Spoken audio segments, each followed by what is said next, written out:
Assalamualaikum warahmatullahi wabarakatuh. Balik lagi bersama saya Dani Irawan. Saya dari instansi SMPPB Al-Khalidiah Kurik. Di sini saya ingin mempresentasikan hasil pembelajaran tentang laporan percobaan. Untuk lebih lanjutnya, mari kita lanjut ke video berikut. Masuk dalam materi melaporkan percobaan. Nah, sebelum masuk dalam materi melaporkan percobaan, saya akan memberikan satu motivasi agar lebih semangat lagi dalam belajar. Motivasinya yaitu saya tidak pernah gagal. Saya hanya menemukan 10.000 cara yang tidak tepat. Nah, sebelum lanjut melaporkan percobaan, di sini saya akan memberitahukan tujuan pembelajaran. 1. Mengidentifikasi informasi dari laporan percobaan yang dibaca dan didengar. 2. Menggali informasi unsur-unsur buku fiksi dan non-fiksi. 3. Menelaah hubungan antara unsur-unsur buku fiksi atau non-fiksi. 4. Menelaah hubungan unsur-unsur dalam buku fiksi dan non-fiksi aktif.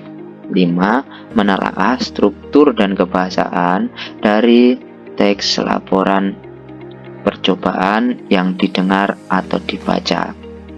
Nah, lanjut pada materi inti kita, yaitu melaporkan percobaan memiliki struktur yang masing-masing adalah 1. Mengidentifikasi laporan percobaan. Pengertian laporan percobaan adalah bentuk laporan hasil praktik, observasi, dan penelitian. 2. Fungsi teks laporan percobaan. A. Memberitahukan atau menjelaskan tugas dan kegiatan. B. Memberitahukan atau menjelaskan dasar pemecahan masalah. C. Merupakan sumber informasi. D. Merupakan bahan pendokumentasian. 3. Tujuan teks laporan percobaan. A. Mengatasi suatu masalah. B. Mengambil suatu keputusan yang lebih efektif. C. Mengetahui kemampuan dan perkembangan suatu masalah. D. Mengadakan pengawasan dan perbaikan. E. Menemukan teknik-teknik baru. 4. Ciri-ciri teks laporan percobaan. A. Teks laporan percobaan disusun berdasarkan pengamatan, penelitian, dan percobaan. B. Menggunakan aspek umum. C. Menggunakan kata tugas, hubungan logistik seperti ketika, maka, dan seterusnya. D. Menggunakan kalimat aktif. E.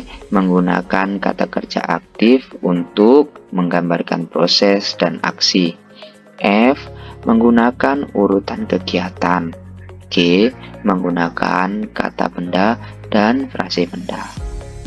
5. Kebahasaan teks laporan percobaan. A. Laporan yang ditulis bersifat fakta. B. Bersifat tujuan. C. Hasil laporan ditulis lengkap dan sempurna. D. Memasukkan unsur menyimpang seperti propaganda. Tidak ya. E. Laporan disajikan secara menarik, baik dalam hal tata bahasa yang jelas, isinya berbobot. F. Menggunakan kata ganti orang pertama. G. Menggunakan istilah teknis. 6. Struktur teks laporan percobaan. A. Percobaan umum. Menentukan klasifikasi aspek yang dibahas secara umum.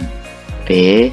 Menggambarkan sesuatu yang diuraikan secara rinci bagian per bagian.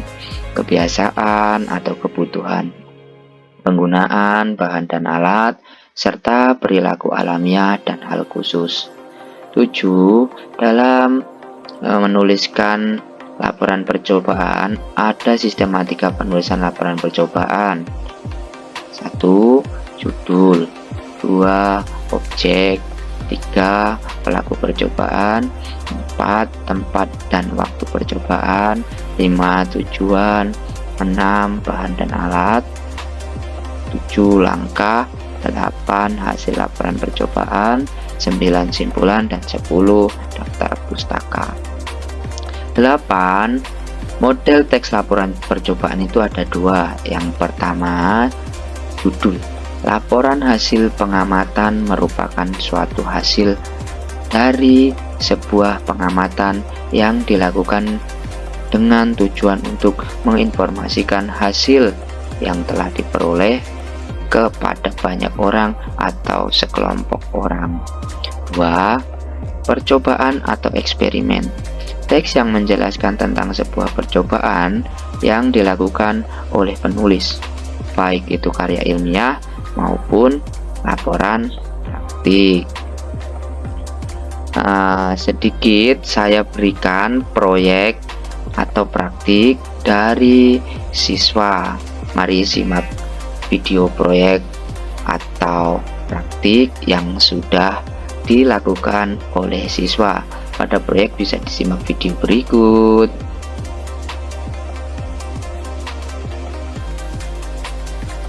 Yang telah tempat sehingga dapat melaksanakan pembelajaran pada siang ini, yaitu proses pembuatan nasi goreng yang dibawakan oleh teman saya yang sebelah saya bernama Nadia Tiawani.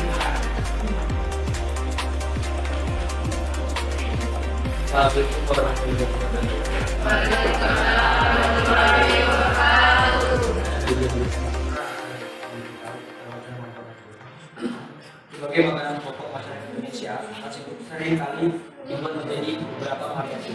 Salah satunya adalah nasi goreng. Nasi goreng ini disukai semua kalangan dan biasanya memiliki ciri khas sesuai daerah masing-masing. Tujuan untuk membuat nasi goreng ini adalah untuk mengetahui cara membuat nasi goreng dan bumbu bahan apa saja. Nah, itulah tadi sedikit cuplikan presentasi dari siswa atau murid yang telah menyelesaikan tugasnya. Dan di penghujung akhir, bila ada kata yang salah atau kurang berkenan, mohon dimaafkan. Terima kasih sudah mendengarkan dan menyimak dengan baik. Akhir kata, assalamualaikum warahmatullahi wabarakatuh.